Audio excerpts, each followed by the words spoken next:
Hallelujah. ही बहीण करंजी विरावरून आलेली आहे आणि या बहिणीचे नाव आहे सरिता. या बहिणीला 2 वर्षापासून तिला भरपूर मूतखड्याचा त्रास होता.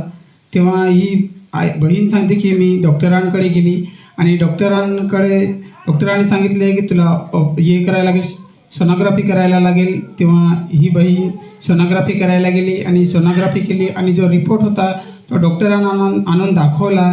तेव्हा डॉक्टरांनी सांगितले की तुझ्यामध्ये मूतखड्याचा त्रास आहे, तुला 4 MM मूतखड्याचा त्रास आहे. तेव्हा या बहिणीला गोळ्या दिल्या, इंजेक्शन दिलं, परंतु त्या गोळ्या खाल, त्या इंजेक्शन खाल तो मूतखडा काही बरा होत नव्हता.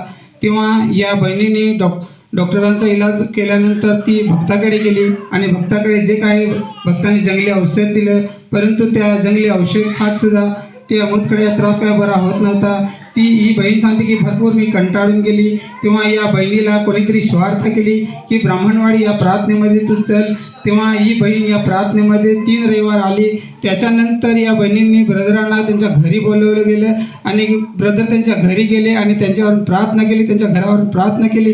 त्या क्षणाला या बहिणीला प्रभूचा स्पर्श झाला आणि बहीण सांगते की 2 वर्षापासून जे मला मूतखड्याचा त्रास होता तो आता पूर्णपणे बरा झालेला आहे. म्हणून ही बहीण प्रभूला धन्यवाद देते. आपण पण जोरात टाळ्यातून प्रभूला धन्यवाद देऊया.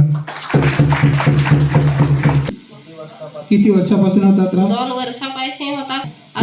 तेव्हा तू भक्ताकडे गेली? भक्ताकडे गेली, दवाखान्यात पण नाही बसली. भरपूर ती फिरली पण काही फरक पडला नाही. तेव्हा तुला कोणीतरी भावाने स्वार्थ केला.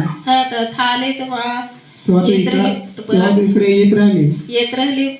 प्रार्थना करून आळे दिवशी आली, प्रार्थना कर जाय तसे घरा जाय, ओट्यावर पाणी टाकला काय मला जास्तीची तशी करून मी बाहेर राहिली. जेव्हा तू इथून घरी जायची तेव्हा तुम्हाला भरपूर त्रास यायचा.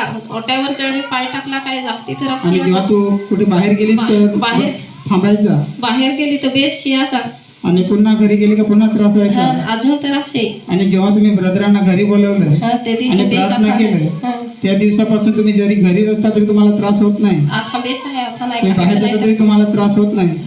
खरं आहे, बेस आहे, आता बरं. कोणी बरं केलं? येशू. आपण जोरात टाळायचं विषय